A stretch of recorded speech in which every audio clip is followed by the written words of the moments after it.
नमस्कार, यो एभिन्यूज खबरको संकेत हो। तपाईं अहिले एभिन्यूज एट 7 मा हुनुहुन्छ। म सुशील खतिवडा। प्रारम्भमा मूल खबर। एमसीसी संसदमा पेश भए पनि पास हुने नहुने अन्यल।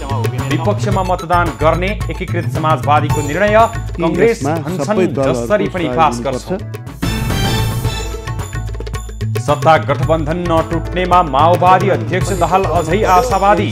एमसीसी समस्या समाधान गर्न र गठबन्धन बचाउन कांग्रेस नेता पौडेललाई आग्रह। सत्ता गठबन्धनले आफ्ना कार्यकर्ता परिचालन गरेर प्रहरीमाथि आक्रमण गरेको ओलीको आरोप। एमसीसी अनुमोदनका विषयमा भने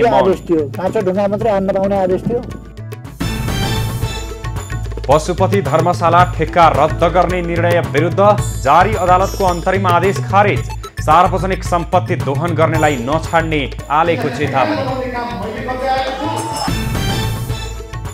ललितपुरको सुनाकोठी स्थित पाउरोटी कारखानामा प्रहरीको छापा। म्याद गुज्रिएका पाउरोटीबाट कुकिज बनाएर बिक्री गरेको खुलासा। त्यसपछि घाममा सुकाएर पुनः चाहिँ रिप्याकेजिङ गरेर भारत बिहारका पूर्व मुख्यमन्त्री लालू यादव भ्रष्टाचार मुद्दामा दोषी ठहरे। चारा घोटाला काण्डमा 5 वर्षको जेल सजाय, 60 लाख जरिवाना। र टी20 विश्वकप छनौटमा नेपालको लगातार तेस्रो जित। क्यानाडालाई 8 विकेटले पराजित गर्दै सेमी फाइनलमा प्रवेश।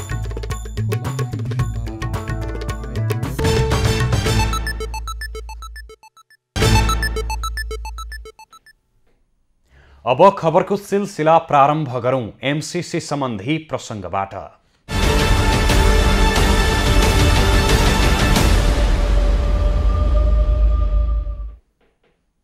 सत्तारूढ दल नेकपा एकीकृत समाजवादीको सचिवालय बैठकले एमसीसीको विपक्षमा रहने निर्णय गरेको छ।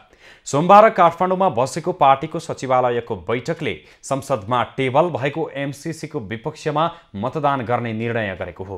बैठकपछि सञ्चारकर्मीहरूसँगको कुराकानीमा पार्टीका प्रवक्ता जगन्नाथ खतिवडाले संसदमा पेश भएको एमसीसीको विपक्षमा पार्टीले मतदान गर्ने र विपक्षमा मतदान गर्न अन्य पार्टीहरूलाई पनि वातावरण सिर्जना गर्ने निर्णय भएको जानकारी। सचिवालयको बैठक जारी छ।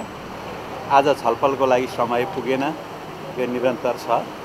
आज एउटा निर्णय गरेका छौँ, हामी एमसीसीको यो प्रस्तावको संसदमा दर्ता भएको प्रस्तावको विपक्षमा उभिनेछौँ र विपक्षमा उभिनका निम्ति सबैलाई भन्नेछौँ र वातावरण तयार गर्नेछौँ। प्रवक्ता खतिवडाले सरकारमा बस्ने वा नबस्ने कुरा समयले निर्धारण गर्ने पनि बताए। उनले सरकारमा जानु पार्टीको राष्ट्रिय आवश्यकता भएको पनि दाबी गरे। सत्तारूढ दल कांग्रेसका प्रवक्ता डाक्टर प्रकाश शरण महतले एमसीसी अनुदान सहयोग भएकाले पछि नहट्ने स्पष्ट पारेका छन्। सोमबार काठमाडौँमा भएको पत्रकार सम्मेलनमा प्रवक्ता महतले एमसीसी मुलुकको हितका लागि भएकाले यसलाई सदनबाट पारित गरेरै छाड्ने बताएका हुन्।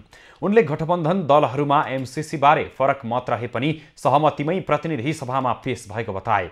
उनले एमसीसी स्वीकार गर्दा अमेरिकी सेना आउँछ भनेर नियोजित रूपमा प्रचारबाजी गरिएको धारणा राखे। एमसीसी सम्झौता संसदबाट पास गर्न प्रमुख प्रतिपक्षी दल एमाले समेत सहयोग गर्ने विश्वास व्यक्त गरे। प्रधानमन्त्री चाहनुहुन्छ कि यसमा सबै दलहरूको सहयोग हुनुपर्छ, किनभने सबै दलहरूको सहभागितामा यो प्रक्रिया अगाडि बढेको हो। नेपाली कांग्रेस एक्लैले हामीले मात्रै गर्नुपर्छ भने पनि होइन, सबै दलहरू सहमत थिए। यो नेपालको आवश्यकता अनुसार छ। उनले नेपाली कांग्रेस सत्तामा हुँदा वा नहुँदा सत्य कुरामा अडिग रहेको बताए। कांग्रेस सत्तामा आएपछि एमसीसीलाई प्रक्रियागत रूपमा अगाडि बढाइएको दाबी पनि गरे। सत्ता साझेदार दल नेकपा माओवादी केन्द्रका अध्यक्ष पुष्पकमल दाहालले सत्ता गठबन्धन नटुट्ने बताएका छन्। सोमबार सिंहदरबारमा नेपाली कांग्रेसका वरिष्ठ नेता रामचन्द्र पौडेलसँगको भेटपछि सञ्चारकर्मीसँग अध्यक्ष दाहालले सत्ता गठबन्धन नटुट्ने र एमसीसी प्रक्रियाबाट टुङ्गिने बताएका हुन्। पौडेलले एमसीसीको समस्या समाधान गर्न र गठबन्धन बचाउन आग्रह गरेको दाहालले जानकारी दिए। उहाँले अरू कुरा होइन, गठबन्धन पनि बचाउनु पर्यो, एमसीसीको पनि समस्या समाधान हुन पर्यो भन्ने लाइनबाट भन्नुभएको थियो। मैले गठबन्धन बच्छ, एमसीसी त अब प्रक्रियाबाट टुङ्गिन्छ भने कांग्रेस नेता पौडेलले मुलुकलाई निकास दिन सबै मिलेर अघि बढ्नुपर्ने बताए। उनले एमसीसीलाई पारित गर्न सबै दललाई सहमत बनाउने समेत बताए। मैले 5 दलका नेताहरूलाई त मेरो भनाइ यो गठबन्धन पनि नटुटोस्, तर एमसीसी पनि फेल नहोस्, यो सफल पास हुनुपर्छ हैन। यसको लागि चाहिँ सबै लागेर मुलुकलाई आर्थिक सङ्कटतिर पनि धकेल्न हुँदैन, राजनीतिक सङ्कटतिर पनि देशलाई धकेल्न हुँदैन। त्यसको लागि सबैले सुझबुझका साथ काम गरौँ। पौडेलले एमसीसी पारित गर्न नेताहरूसँग छलफल अघि बढाएका छन्। पौडेलले आज नै जनता समाजवादी पार्टीका अध्यक्ष उपेन्द्र यादवसँग पनि एमसीसीका बारेमा छलफल गरेका थिए। नेकपा एमालेका अध्यक्ष केपी ओलीले सत्ता गठबन्धनले आफ्ना कार्यकर्ता परिचालन गरेर प्रहरीमाथि आक्रमण गराएको आरोप लगाएका छन्। सोमबार काठमाडौँको दहचोक स्थित कालु पाण्डेको समाधिस्थलमा आयोजित कार्यक्रममा ओलीले सत्ता गठबन्धन दलहरूले आफ्ना कार्यकर्तालाई सडकमा ढुङ्गा हान्न पठाएर दोहोरो चरित्र देखाएको बताएका हुन्। आफूले यस सम्बन्धमा गृहमन्त्री बालकृष्ण खाँडसँग कुराकानी गरेर प्रहरीमाथि नै आक्रमण गर्न दिने उल्टो आदेश किन दिएको भनेर प्रश्न समेत गरेको बताए। मैले गृहमन्त्रीलाई सोधेँ, के आदेश थियो? काँचो ढुङ्गा मात्रै हान्न पाउने आदेश थियो? पकाएको इँटा मात्रै हान्न पाउने आदेश थियो? के आदेश थियो? उहाँहरू देशप्रति जिम्मेवार भइराख्नु भएको छैन। सरकारमा बस्ने, तमासा गर्ने, एमसीसी पास गर्ने षड्यन्त्र गर्ने, टेबल गर्ने षड्यन्त्र गर्ने, आएर आफू चुप लागेर बस्ने मूर्ति चाहिँ अर्को पछाडिकोलाई नारा लगाऊ भन्ने। गठबन्धन विरुद्ध आक्रामक रूपमा प्रस्तुत भएका ओलीले एमसीसी सम्झौता अनुमोदनका विषयमा भने कुनै प्रतिक्रिया जनाएनन्। नेकपा माओवादी केन्द्रका संसदीय दलका प्रमुख सचेतक देव गुरुङले आफ्नो पार्टीले एमसीसीको विपक्षमा मत हाल्ने स्पष्ट पारेका छन्। उनले एमसीसीलाई लिएर आफ्नो पार्टीले दोहोरो चरित्र नदेखाउने बताए। गुरुङले सरकारबाट बाहिरिने निर्णय आफ्नो पार्टीले गरिसकेको समेत जानकारी दिए। राष्ट्रियताको मुद्दामा, राष्ट्रिय स्वाधीनताको मुद्दामा तपाईको स्वाधीनताको रक्षाको निम्ति एकै ठाउँमा उभिन्छ, एउटै धारणा छ। एमसीसी सम्झौता राष्ट्रिय हित प्रतिकूलको चाहिँ सम्झौता हो। त्यस कारणले गर्दाखेरि यसको विरोध गर्नुपर्छ भन्ने कुरामा एकै ठाउँमा छ। नेकपा एकीकृत समाजवादीका नेता मेटमणि चौधरीले एमसीसीकै कारण आफ्नो पार्टी सरकारबाट नबाहिरिने पनि बताए। एउटा प्रोजेक्टको कारणले अथवा एमसीसी पास हुने फेल हुने कारणले गठबन्धन टुट्ने कुरा हुँदैन।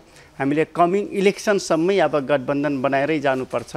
कम्तीमा नेपालको संवैधानिक सर्वोच्च तहलाई कायम राख्दै नेपालको प्रणालीलाई जोगाउने कुरामा पनि यो गठबन्धनको भूमिका रहन्छ।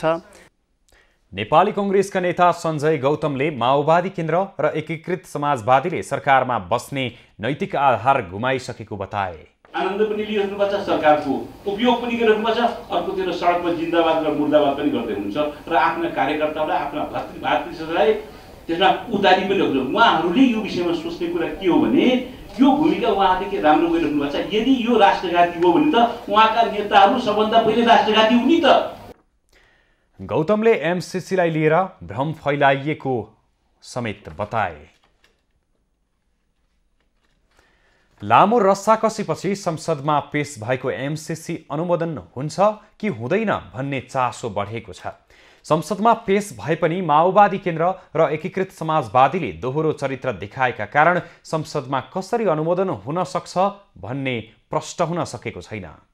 विशेष खबरको साथमा plumber CPVC Pipes and fittings, विश्वास प्लम्बिङ को, शिवम सिमेन्ट, भरोसा अटुट सम्बन्धको।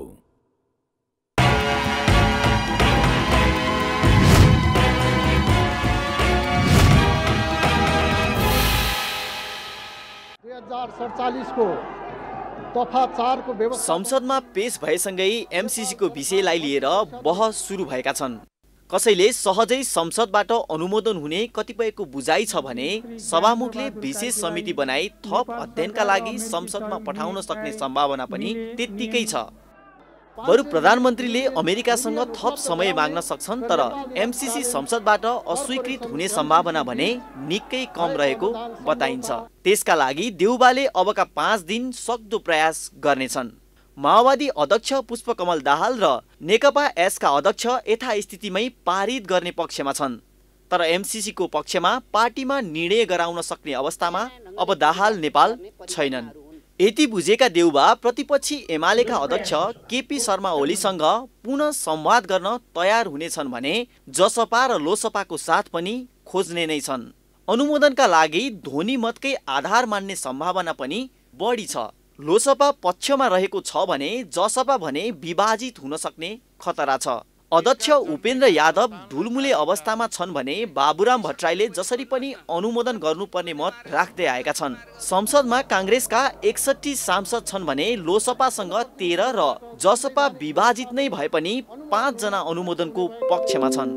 यो संख्या 1/4 अर्थात् 67 हुन पुग्छ, जुन संसद बैठकका लागि गणपूरक संख्या हुनेछ। त्यसको बहुमत अर्थात् 34 जना सांसद भए एमसीसी ध्वनि मतका आधारमा अनुमोदन हुनेछ। तर कम्तीमा 28 जना सांसदले माग गरे भने चाहिँ गोप्य मतदानमा जानुपर्ने बाध्यता रहन्छ। यदि एमालेसँग सहमति जुटेमा मत विभाजन अर्थात् गोप्य मतदानमा पनि सरकार जान सक्छ, जुन त्यति सजिलो छैन। एमसीसी यो शैलीमा पारित भए माओवादी केन्द्र र नेकपा एसले सरकारमा बस्ने नैतिक हैसियत गुमाउनेछन्।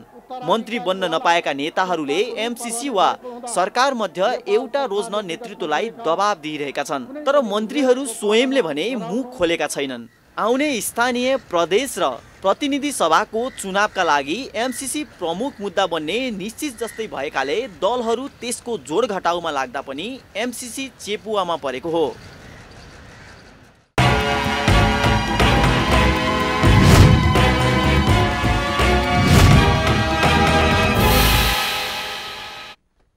उपराष्ट्रपति नन्दबहादुर पुनले दूरगामी महत्त्वको विषयमा राष्ट्रिय सहमतिमा मात्र अगाडि बढाउनु पर्ने बताएका छन्। सोमबार अन्तर्राष्ट्रिय मातृभाषा 2022 का अवसरमा नेपाल प्रज्ञा प्रतिष्ठानले आयोजना गरेको कार्यक्रममा उपराष्ट्रपति पुनले एमसीसी शब्द उच्चारण नगरी राष्ट्रिय सहमति आवश्यक रहेको धारणा राखेका हुन्। उनले देशमा राष्ट्रिय अन्तर्राष्ट्रिय विषयहरूमा मत भिन्नता प्रकट भइरहेको भन्दै दूरगामी महत्त्वको विषयमा राष्ट्रिय सहमति हुँदा राम्रो हुने बताए। देशमा बोलिने सबै खाले भाषाहरूलाई नेपाली, अङ्ग्रेजी र अन्य भाषामा रूपान्तरण गर्न सकिन्छ। मेरो आग्रह छ यसमा ढिलाइ नगरौँ र यसको पहल राज्यले नै गर्नुपर्दछ। उपराष्ट्रपति पुनले मातृभाषालाई सरकारी कामकाजको भाषा बनाउनु पर्नेमा जोड दिए। मातृभाषालाई सरकारी कामकाजको भाषा बनाउँदा सम्बन्धित समुदायलाई सरकारी सेवा लिन सहज हुने उनको भनाइ थियो। नेकपा माओवादी केन्द्र निकट भातृ संगठन अखिल क्रान्तिकारीले एमसीसी को विरोधमा सोमबार पनि प्रदर्शन गरेको छ। उनीहरूले यथास्थितिमा एमसीसी पारित गर्न नहुने र प्रहरीद्वारा गरिएको दमनको विरुद्धमा माइतीघर मण्डलामा सांकेतिक प्रदर्शन गरेका हुन्।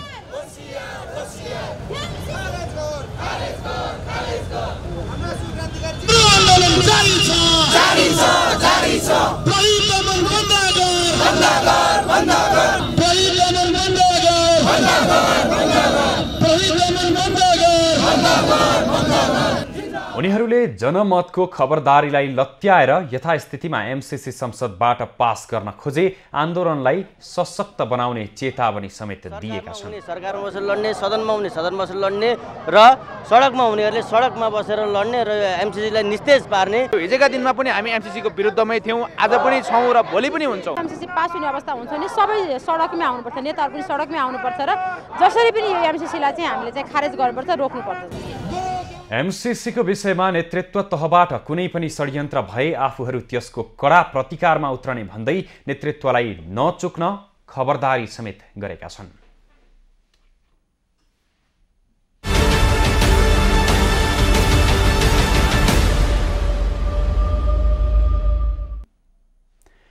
नेपाल भारत मैत्री पशुपति धर्मशाला सञ्चालन ठेक्का रद्द गर्ने सरकारको निर्णय विरुद्ध बतास समूहले पाएको अन्तर्कालीन अन्तरिम आदेश खारेज भएको छ।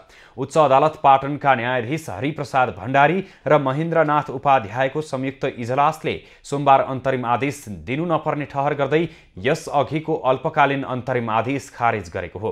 सम्झौता र मापदण्डभन्दा विपरीत धर्मशालालाई होटेलका रूपमा सञ्चालन गरेको भन्दै पर्यटन मन्त्री प्रेम आलेले बताससँगको ठेक्का सम्झौता रद्द गर्ने निर्णय गरेका थिए। उनले त्यसअघि अध्ययन कार्यदल बनाएर त्यसको सुझावका आधारमा बताससँगको सम्झौता रद्द गरेका थिए। उच्चले अन्तरिम आदेश नदिएपछि आलेको निर्णय कार्यान्वयन हुनेछ।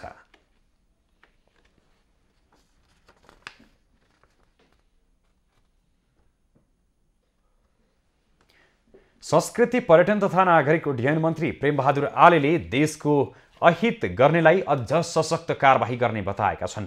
सोमबार काठमाडौँमा प्रज्ञा प्रतिष्ठानले आयोजना गरेको कार्यक्रममा मन्त्री आलेले एक साताभित्रै सार्वजनिक सम्पत्तिमाथि दोहन गर्ने विरुद्ध कडा कारबाही गर्ने बताएका हुन्। उनले अहिले सुरुवात मात्र गरेको र अब अझै सशक्त काम गर्ने बताए।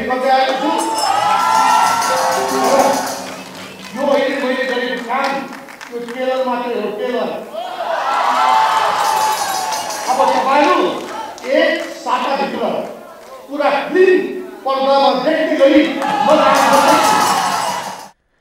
आलेले हालै सार्वजनिक भएको अडियो टेपको सन्दर्भमा आफूलाई पटक पटक फोन गरी उत्तेजित बनाएका कारण आवेशमा बोलेका कुरा बङ्ग्याएर अडियो सार्वजनिक गरिएको पनि बताए। र मेरो रफ्तारलाई कमी गर्नको लागि कुनै तत्त्वहरूले मलाई उत्तेजित पारेर मेरा पछि लागेर म पनि एउटा मानव हो। मानवताको नाताले कतिपय ठाउँमा गल्ती हुन सक्छ, कमी कमजोरी हुन सक्छ। मान्छेलाई रात दिन सताएर टेलिफोन गरेर उत्तेजित बनाएपछि एउटा मानवको नाताले मैले पनि भन्नु बाध्य भए। तर जति पनि त्यो अडियोमा बाहिर आएको छ त्यो 100% सत्य तथ्यमा छैन। मन्त्री आलेले सबै भाषाको संरक्षण आवश्यक रहेको बताए। खबरको सिलसिला अझै जारी छ, हामीसँगै रहनुहोला।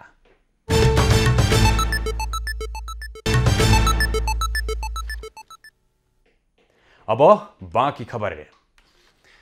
निर्वाचन आयोगमा दर्ता हुने दलको संख्या 109 पुगेको छ। आयोगले सोमबार काठमाडौँमा पत्रकार सम्मेलन गर्दै आयोगमा थप 3 दल दर्ता भएको र हालसम्म दर्ता हुने राजनीतिक दलहरूको संख्या 109 पुगेको जानकारी दिएको हो।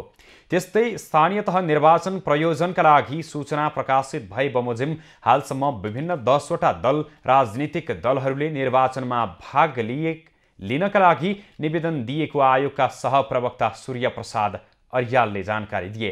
त्यस्तै मतदाता नामावली अध्यावधिकको विषय राजपत्रमा प्रकाशन गर्ने प्रयोजनका लागि कानुन मन्त्रालयमा सूचना सम्पादनका लागि पठाइएको पनि जानकारी दिए। कट अफ डेट र मतदाता नामावली अध्यावधिकको विषय राजपत्रमा प्रकाशन गर्ने प्रयोजनका लागि कानुन न्याय तथा संसदीय मामिला मन्त्रालयमा मिति 78/11/8 गते पठाइएको छ। आयोगले प्रतिस्पर्धात्मक तवरले निर्वाचन सामग्रीको खरिद गर्न बोलपत्र सम्बन्धी सूचना प्रकाशन गरिएको पनि जानकारी दिएको छ। महानगरीय प्रहरी अपराध महाशाखाले ललितपुरको सुनाकोठी स्थित पाउरोटी र कुकिज बनाएर बेच्ने स्पर्श फुड प्रोडक्ट एन्ड प्याकेजिङ कम्पनीमा छापा मारेको छ। कम्पनीले बजारबाट म्याद गुज्रिएका पाउरोटी र कुकिजलाई पुनः धुलो बनाएर कुकिज टोस्ट तथा बिस्कुट बनाएर बिक्री वितरण गरेको आरोपमा प्रहरीले छापा मारेको हो। प्रहरीले छापा मार्ने क्रममा सन् 2019 मै मिति गुज्रिएको कुकिजलाई समेत धुलो बनाएर पुनः कुकिज बनाएको प्रहरीले फेला पारेको छ। अत्याधिक सडे गलेका पाउरोटी समेत सुकाएर पुनः कुकिज बनाएको भेटिएको र सबै वस्तुलाई नष्ट गरिएको महाशाखाका डीएसपी कृष्ण कुमार चन्दले जानकारी दिए। विभिन्न बिस्किटहरू बनाउने गरेको र साथै चाहिँ यी क्रन्ची चाहिँ आइटमको रूपमा चाहिँ बजारमा चाहिँ सप्लाई गर्ने गरेको चाहिँ पाइयो र अनुगमनको क्रममा चाहिँ यहाँनिर चाहिँ थुप्रै परिणाममा चाहिँ झन्डै 120 बोराको हाराहारीमा चाहिँ सडे गलेका चाहिँ डेड एक्सपायर बिस्किट पाउरोटीहरू पनि हामीले चाहिँ यहाँ बरामद गरेका छौँ र अहिले चाहिँ स्थानीय जनप्रतिनिधिको रोभरमा यी सबैलाई नष्ट गर्ने कार्य चाहिँ भइरहेछ। गत 30 माघमा नक्कली मह बेच्ने आरोपमा पक्राउ परेका नरबहादुर श्रेष्ठले नै यो कम्पनी पनि सञ्चालन गर्दै आएको खुलेको छ। प्रहरीका अनुसार श्रेष्ठले सञ्चालन गरेको स्पर्श फुड सहित Shri Tara foods and packaging प्रणालीले दुवै खाद्य तथा गुणनियन्त्रण विभागबाट अनुमति लिएका छैनन्। यी दुवै कम्पनीमा खाद्य तथा गुणनियन्त्रण विभागले सिल गरेको छ। महानगरीय प्रहरी अपराध महाशाखाले ललितपुरको सुनाकोठी स्थित पाउरोटी र कुकिज बनाएर बेच्ने स्पर्श फुड प्रोडक्ट एन्ड प्याकेजिङ कम्पनीमा छापा मारेको छ। बैतडीमा ट्रिपर दुर्घटना हुँदा 3 जनाको मृत्यु भएको छ भने 6 जना घाइते भएका छन्। पाटन नगरपालिका 3 को झालीमालीमा टिप्पर दुर्घटना भएको हो। गरुडाबाट धुरातर्फ गइरहेको बा 3 ख 4879 नम्बरको टिप्पर दुर्घटना हुँदा पाटन 3 का 45 वर्षीय जनकराज पन्त, सोही ठाउँका 12 वर्षीय ज्ञानु विष्ट र 17 वर्षीय ललित अवस्थीको मृत्यु भएको हो। दुर्घटनामा घाइते भएकाहरूलाई डडेलधुरा अस्पताल पठाइएको छ। टिप्पर सडकबाट करिब 300 मिटर तल खसेको थियो। प्रतिनिधि सभा अन्तर्गतको उद्योग तथा वाणिज्य र श्रम तथा उपभोक्ता हित समितिले वैदेशिक रोजगारीका नाममा ठगिएका युवालाई तत्काल रकम फिर्ता दिलाउन वैदेशिक रोजगार विभागलाई निर्देशन दिएको छ। सिंहदरबारमा सोमबार बसेको समिति बैठकले वैदेशिक रोजगारीमा पठाउने भन्दै सरकारले तोके भन्दा बढी शुल्क उठाउने र विदेश समेत नपठाउने म्यानपावर कम्पनीलाई कालो सूचीमा राख्न समेत निर्देशन दिएको छ। बैठकमा स्ट्रलिङ ओभरसिज प्रणालीले 13 युवासँग प्रति व्यक्ति 5,10,000 बढी रकम लिएर वैदेशिक रोजगारीमा नपठाएको भन्ने उजुरीमाथि छलफल भएको थियो। उक्त म्यानपावर कम्पनीमाथि भएको कारबाहीको विवरण पठाउन पनि समितिले विभागलाई निर्देशन दिएको छ। रोजगारमा भएका अनावश्यक गौडा र प्रक्रियाहरूलाई हटाउने, त्यसपछि गएर यो वैदेशिक रोजगारको सम्पूर्ण प्रणालीलाई चाहिँ डिजिटाइजेसन प्रविधिकोमा लैजाने र वैदेशिक रोजगारमा जाने लागत र समयलाई एकदम धेरै उल्लेख्य रूपमा चाहिँ हटाउने। त्यो भएपछि के हुन्छ भने चाहिँ वैदेशिक रोजगारीमा जानेहरू चाहिँ रेगुलर बाटोबाट जान सक्छन् र यस्ता ठगीका केसहरू पनि हुँदैन। सुरज राणा लगायत 13 युवाले सो म्यानपावरले वैदेशिक रोजगारीमा पठाउने भनी चर्को रकम उठाएर विदेश नपठाएको र आफूहरूले बुझाएको रकम पनि फिर्ता नगरेको भन्दै कारबाहीका लागि समितिमा उजुरी दिएका थिए। नेपालको शिक्षा प्रणाली नै खस्कँदै गएको भन्दै सरोकारवालाहरूले चिन्ता व्यक्त गरेका छन्। विश्वविद्यालय र उच्च शिक्षाबारे समाजमा सही बुझाइकै अभाव रहेको उनीहरूको भनाइ छ। हेरौँ उनीहरूको भनाइ आजको हामीलाई भन्नु छमा।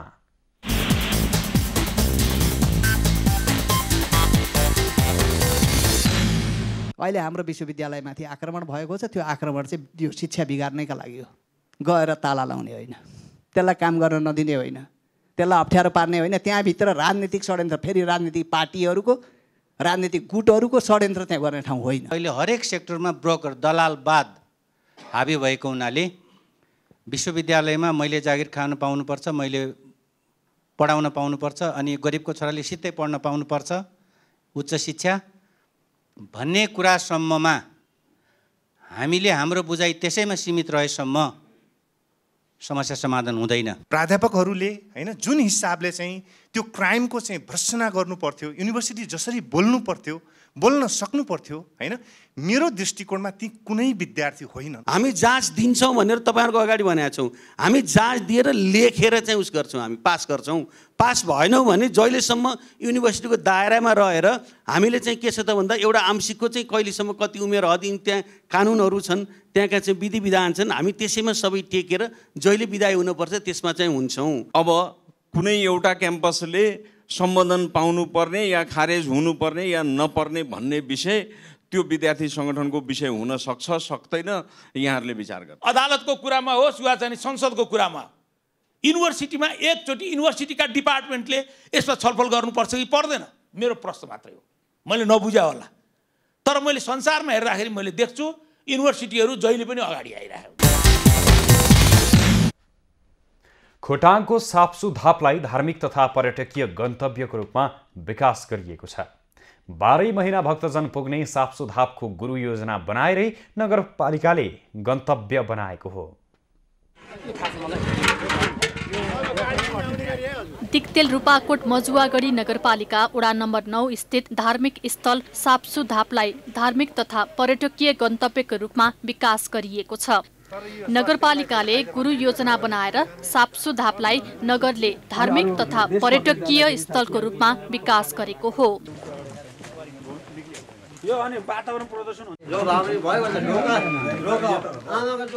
श्री शर्मिला दर्जी साथै समस्त वडावासी महानुभावहरू मिति 2078 फाल्गुन 6 गते विशेष गरी धामी झाँक्रीको मेला लाग्ने साप्सुधापमा 12 महिना पूजा आजा गर्ने भक्तजन पुग्ने गरेका छन्। आफूले चिताएको काम पूरा नभएमा साप्सुधापको भाकल गरेमा मनोकांक्षा पूरा हुने विश्वास गरिन्छ।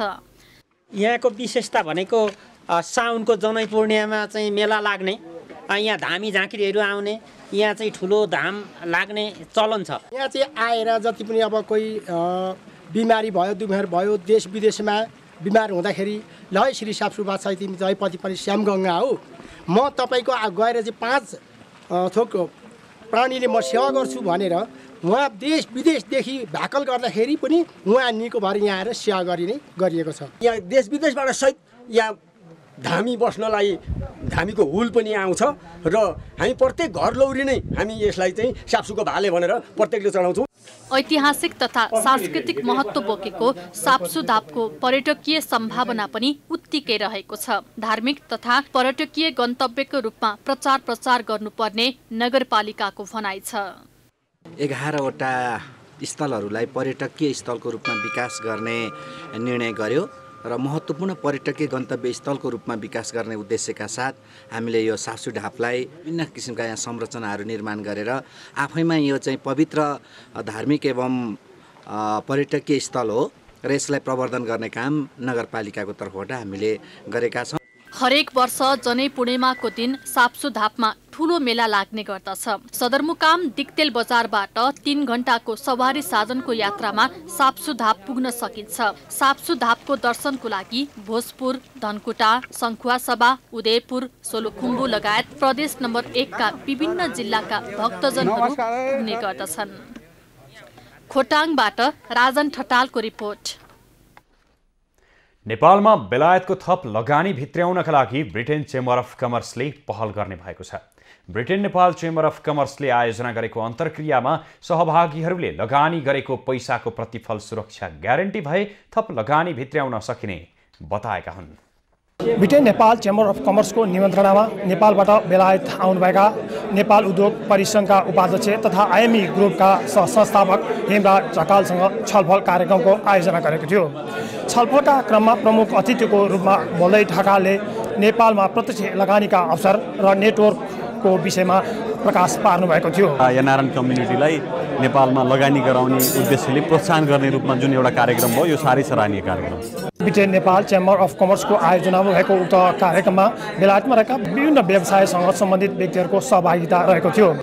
विदेशी लगानी बिना रोजगारीको अवसर पनि स्थापना गर्न नसकिने अहिलेको अवस्थामा विदेशी अनुदानको रूपमा आएको एमसिसी को विषयमा अहिले निकै विवाद चलिरहेको अवस्थामा केही समय अगाडि राष्ट्रिय सभाका अध्यक्षले नेपालमा विदेशी सहयोगको विषयमा कडाई गरिनुपर्छ तर सहयोग नलिने भन्ने कुरा चाहिँ होइन भन्ने अभिव्यक्तिप्रति लगानीकर्ताहरूको ध्यान आकर्षण भएको देखिन्छ। ब्रिटेन नेपाल चेम्बर अफ कमर्सका पूर्व अध्यक्ष तथा ब्रिटिस कलेजका कार्यकारी प्रमुख राजन कडेलले नेपालमा विदेशी लगानीका लागि कानुनी प्रावधानहरू निकै जटिल भएको कुरा केही समय अगाडि व्यक्त गर्नुभएको थियो। एभेन्यूज टेलिभिजनका लागि एभरेस्ट गौतम, लन्डन। पर्यटन प्रवर्धनका लागि जाउँ है पोखरा अभियान सुरु गरिएको छ। अभियान अन्तर्गत पर्यटन व्यवसायीले बुटवल पुगेर पोखरा घुम्न निम्तो दिएका छन्। होटल सङ्घ पोखराको आयोजनामा बुटवलमा आयोजना गरिएको कार्यक्रममा जाउँ है पोखराका संयोजक विकल तुलाचन र होटल सङ्घ पोखराका अध्यक्ष लक्ष्मण सुवेदीले पोखरा घुम्न निम्तो दिएका हुन्। कोरोना संक्रमण घटेपछि पोखरेली पर्यटन व्यवसायी पर्यटक बोलाउँदै देशका प्रमुख शहर पुग्ने भएका छन्। पश्चिमाञ्चल होटल संघको अगुवाईमा उनीहरूले देशका प्रमुख शहरहरूमा पुगेर अन्तर्क्रिया गर्ने र पर्यटकलाई आफ्ना प्याकेज बारे जानकारी सहित पोखरामा निम्तो दिएका हुन्। कुनै पर्खाल हुँदैन, आएको पर्यटक त्यही ठाउँमा रोकेर राख्न सकिँदैन। आज हामी बुटवल आयौँ, बुटवल मात्रै बस्दैनौँ, हामी लुम्बिनी जान्छौँ, भैरवा जान्छौँ, चितवन जान्छौँ भनेदेखि पोखरा आएको पर्यटकहरू उहाँ एक दिन पोखरा बस्नुहुन्छ र वरिपरिको क्षेत्रको नै हामीले प्रबन्धन गरिराखेको अवस्था छ। उनीहरूले बुटवलका व्यवसायीहरूसँग अन्तर्क्रिया समेत गरे। पोखरेली व्यवसायीले दुई शहरबीच पर्यटक आवागमनमा सहजीकरण गर्न आग्रह गरेका छन्। गन्तव्यहरूको यहाँ एक आपसमा बीच चाहिँ कम्पिटिसन छ निश्चय पनि, र त्यसलाई चाहिँ अब पोखरामा पनि धेरै नयाँ गन्तव्यहरू आइसकेको अवस्था छ र प्रडक्टहरू आइसकेको अवस्था छ र होटेलहरू त्यही अनुसारका बनेका छन्। निश्चय पनि यहाँ बुटोल भैरवामा पनि विभिन्न किसिमका पर्यटन क्षेत्रमा लगानी भइरहेको अवस्था छ। पोखरामा पर्यटक आकर्षित गर्न नयाँ नयाँ कार्यक्रम सञ्चालन गर्नुपर्ने व्यवसायीहरूले सुझाव दिएका छन्। चाहन्छु भने राज्यसँग यो पुनर्कर्जालाई कम्तीमा पनि 5 वर्षको लागि लागू गर्ने परिपाटीको विकास गर्नुपर्छ भन्ने कुरा एउटा प्रसङ्ग पनि यसमा जोड्दाखेरि राम्रो हुन्छ, सान्दर्भिक हुन्छ भन्ने मलाई लागेको छ। ती मजदुरहरूलाई हामीले चाहिँ कसरी थ्याक्ने, कसरी उहाँहरूलाई होल्ड गर्न सकिन्छ, उहाँहरूलाई रिफ्रेसमेन्ट ट्रेनिङहरू कसरी दिन सकिन्छ र उहाँहरूलाई चाहिँ हाम्रो पेसाबाट हामीले चाहिँ कसरी बचाइराख्न सकिन्छ भन्ने बारेमा अहिलेसम्म पनि कुनै न मन्त्रालयबाट आएको छ न सम्बन्ध निकायबाट त्यो खालको प्याकेज आउन सकेको छ। अभियानको टोलीले भैरहवा, हेटौडा, वीरगञ्ज र चितवन लगायतका शहर पुगेर पर्यटकलाई निम्तो दिँदै अन्तर्क्रिया समेत गर्नेछ। बुटवलबाट दामोदर खनालको रिपोर्ट। खबरको सिलसिला अझै जारी छ, हामीसँगै रहनुहोला।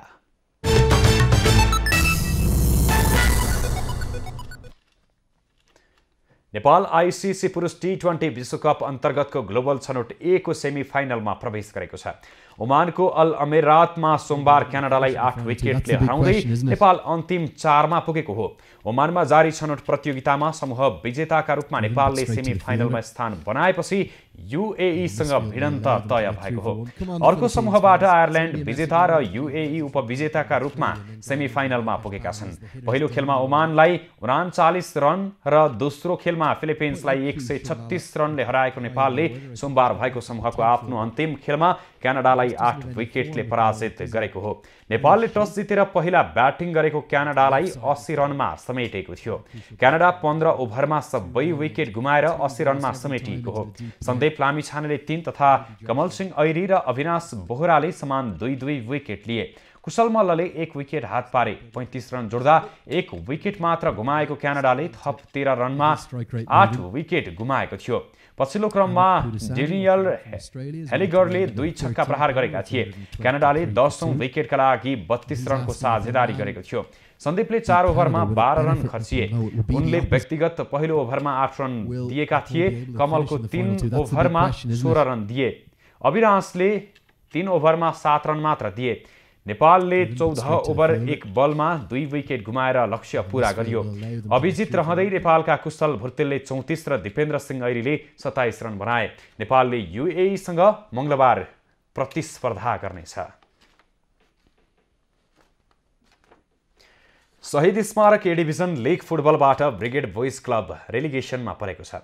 आजको खेलमा 7 दोबाटो युथ क्लबसँग 3-2 गोल अन्तरले पराजित भएपछि ब्रिगेड रेलिगेसनमा परेको हो। ब्रिगेड यस सिजन रेलिगेसनमा पर्ने दोस्रो टोली हो। यसअघि च्यासल युथ क्लब रेलिगेसनमा परिसकेको छ। 7 दोबाटोलाई जित दिलाउन सुशील राई, दीपक राज सिंह ठकुरी र निरज चौधरीले 1-1 गोल गरे।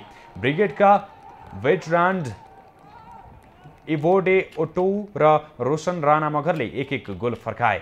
7 दोबाटोसँगको हारसँगै ब्रिगेडले 12 खेलमा 7 अङ्क जोडेको छ। ब्रिगेड पुच्छरबाट दोस्रो स्थानमा रहेको छ। 7 दोबाटोले 12 खेलमा 18 अङ्क जोडेको छ। 7 दोबाटो 5औं स्थानमा उक्लिएको छ। नेपाल स्थित पाकिस्तानी दूतावासको आयोजनामा नेपाल पाकिस्तान फ्रेन्डसिप टी20 क्रिकेट प्रतियोगिता हुने भएको छ। दुई मुलुक बीचको सम्बन्ध तथा दुई देशका खेलप्रेमी बीचको सम्बन्धलाई अझ सुमधुर बनाउने क्रिकेट प्रतियोगिताको उद्देश्य रहेको छ। पाकिस्तान दूतावासले सोमबार पत्रकार सम्मेलन गरी 12 टोलीलाई समावेश गर्दै प्रतियोगिता यही फागुन 18 देखि 26 गतेसम्म सञ्चालन गर्ने जानकारी गराएको हो। प्रतियोगिता दुई मुलुक बीचको सम्बन्ध तथा दुई देशका खेल प्रेमी बीचको सम्बन्धलाई अझ सुमधुर बनाउने उद्देश्यका साथ सो खेल प्रतियोगिता आयोजना गरिएको नेपालका लागि पाकिस्तानी राजदूत सैयद हैदर शाहले बताए। Sports is a major channel for binding the youth, to give them an opportunity to engage in healthy activities and to promote friendship. नेपालको तर्फबाट एकाडेमीको प्रतिनिधित्व गरेको नेपाल क्रिकेट टिमका पूर्व कप्तान तथा क्रिकेट एक्सिलेन्स सेन्टरका संस्थापक पारस खड्काले प्रतियोगितामा युवा क्रिकेटरले अनुभव सँगाल्ने मौका भएको बताए। Over the years, this tournament has been a fantastic platform for young cricketers, especially. Why? Because Nepal cricket's always emphasized the fact that we have to invest into our grassroots cricket structure.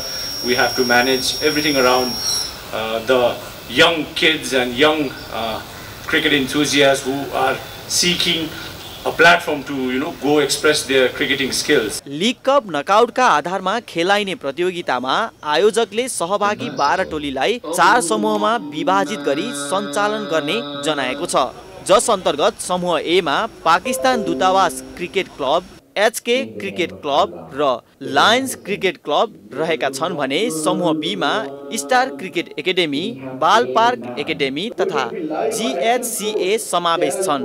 त्यस्तै समूह C मा RS Vidyapeeth academy, angels heart academy र cricket excellence centre तथा समूह D मा school of cricket, Baluwatar cricket club तथा nexus cricket academy रहेका छन्।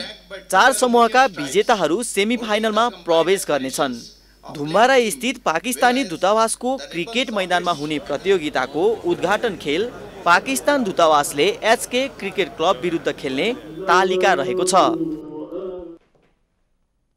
अब पालो खास खबरको।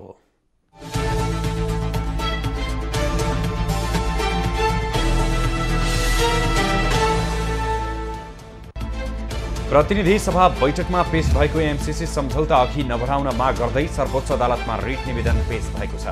वरिष्ठ अधिवक्ता डाक्टर सुरेन्द्र भण्डारीले सोमबार सर्वोच्च अदालतमा रिट निवेदन पेश गरेका हुन्। रिट निवेदनमा नेपाल सन्धि ऐन 2047 को दफा 4 अनुसार प्रतिनिधि सभामा एमसीसी को प्रक्रिया अघि नबढाउनु भनी माग दाबी गरिएको छ। अधिवक्ता एमसीसी नेपालको राष्ट्रिय हित, सार्वभौमिकता र स्वाधीनता प्रतिकूल रहेको निवेदनमा दाबी गरिएको छ। नेकपा माओवादी केन्द्रका अध्यक्ष पुष्पकमल दाहालले स्थानीय चुनाव बारे आन्तरिक सर्कुलर जारी गरेका छन्। दाहालले जारी गरेको सर्कुलरमा स्थानीय चुनावका लागि प्रत्येक पालिकामा केन्द्रीय सदस्य वा वरिष्ठ नेताको नेतृत्वमा मूल परिचालन समिति बनाउनु पर्ने उल्लेख छ। निर्वाचनको तयारीलाई व्यवस्थित गर्न तत्काल वडा स्तरमा संगठित सदस्यहरू, जनवर्गीय मोर्चा र पेशागत संगठनका नेताहरू, पार्टी समर्थक, बुद्धिजीवी र विषय विज्ञहरू सम्मिलित निर्वाचन परिचालन समिति बनाउन निर्देशन समेत दिएको छ। नेपालमा थप 388 जनामा कोरोना संक्रमण पुष्टि भएको छ। देशभर गरिएको 5225 पीसीआर परीक्षणका क्रममा 247 जना र 2915 एन्टिजेन परीक्षणका क्रममा 141 जनामा कोरोना संक्रमण पुष्टि भएको हो। त्यस्तै कोरोनाका कारण थप 4 जनाको मृत्यु भएको छ भने 1205 संक्रमित कोरोना मुक्त भएका छन्। हाल देशभर सक्रिय संक्रमितको संख्या 11282 रहेको छ। नेपाली कांग्रेसका नेता विमलेन्द्र निधिले एमसीसी पारित गर्नु देशको हित हुने बताएका छन्। धनुषाको मुखियापट्टी मुसहरियानामा आयोजित भेलामा निधिले पुष्पकमल दाहाल र माधव नेपाल एमसीसी को पक्षमा भएर पनि अहिले विरोध गर्नु गलत प्रवृत्ति भएको समेत बताए। एमसीसी पास भए श्रेय कांग्रेसले पाउने भएर पनि विरोध भइरहेको उनको दाबी छ। निधिले स्थानीय तहको चुनावमा नेपाली कांग्रेस सबैभन्दा ठूलो पार्टी बन्ने दाबी समेत गरे। साताको दोस्रो कारोबार दिन सोमबार शेयर बजारमा सुधार आएको छ। आइतबार 39.40 अङ्कले गिरावट आएको नेप्से परिसूचक 25.41 अङ्क बढेर 2718.51 बिन्दुमा पुगेको छ। सोमबार कारोबारमा आएका 224 कम्पनीको 49,92,000 किता शेयर 2,79,76,76 रुपैयाँमा खरिद बिक्री भयो। आज 13वटै उपसमूहको परिसूचक बढेको छ। जलविद्युत उपसमूहको परिसूचक सबैभन्दा बढी 2.24% वृद्धि भएको छ। शेयर बजारका विश्लेषक अनलराज भट्टराईले नेपाल राष्ट्र बैंकले मौद्रिक नीतिको अर्धवार्षिक समीक्षा शेयर बजारको लागि सकारात्मक रहेको बताएका छन्। शेयर बजारलाई मौद्रिक नीतिले कुनै पनि प्रभाव नपार्ने उनले बताए। नेपाल पुँजी बजार लगानीकर्ता सङ्घकी अध्यक्ष राधा पोखरेलले राष्ट्र बैंकले मौद्रिक नीतिको समीक्षामा धितो कर्जामा सीमा लगाउन नहुने बताए। नेपाल बार एसोसिएसनको चैत 19 गते हुने चुनावका लागि निर्वाचन कार्यक्रम सार्वजनिक भएको छ। चुनाव देशैभर एकसाथ हुने निर्वाचन समितिले जनाएको छ। चुनावबाट 1 जना अध्यक्ष, 8 जना उपाध्यक्ष, 1 जना कोषाध्यक्ष, 1 जना महासचिव र 14 जना सदस्य निर्वाचित हुनेछन्। निर्वाचन समितिका अनुसार चुनावका लागि फागुन 10 गते मतदाता नामावली प्रकाशन गरिनेछ भने नामावलीमा दाबी विरोधको मिति फागुन 13 गतेलाई तोकिएको छ। यस्तै फागुन 23 मा उम्मेदवारी दर्ताको समय तोकिएको छ। चैत 19 गते बिहान 8 बजेदेखि अपराह्न 4 बजेसम्म मतदान हुनेछ। नेपालमा लिभिङ टुगेदरको समस्या बढ्दै गएको भन्दै त्यसलाई सम्बोधन गर्ने गरी कानुन बनाउन विज्ञहरूले सुझाव दिएका छन्।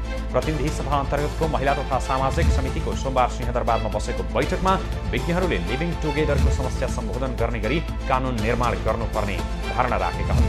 दोस्रो विवाह गर्न नपाउने कानुनी व्यवस्था गरिएको तर लिभिङ टुगेदरबारे उल्लेख नभएकाले समस्या आएको उनीहरूले बताए।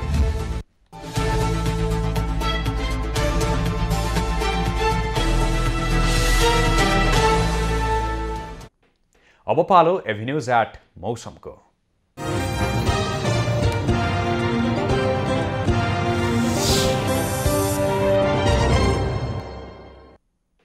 पछिल्लो 24 घण्टामा देशको मौसममा आंशिकदेखि सामान्य बदली रह्यो। राति प्रदेश 1, बागमती प्रदेश तथा गण्डकी प्रदेशका केही भूभागमा आंशिकदेखि सामान्य बदली रही बाँकी भूभागमा मौसम सामान्यतया सफा रहनेछ।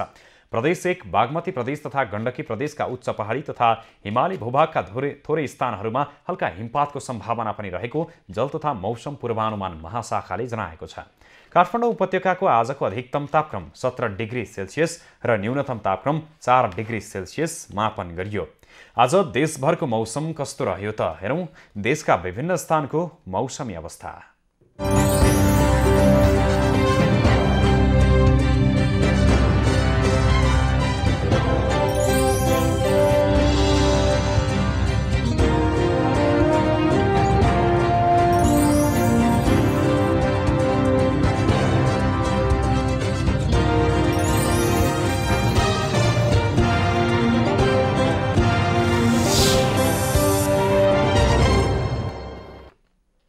अहिलेलाई खबरको क्रम यति नै। एभिन्यूज खबरका सहित अन्य विस्तृत खबरका लागि www.avenews.tv लगइन गर्न सक्नुहुनेछ। युट्युब, फेसबुक र ट्विटरमा पनि हामीलाई फलो गर्न सकिनेछ। खबरभित्रको खबरका लागि हेर्दै रहनुहोला एभिन्यूज खबर। नमस्कार।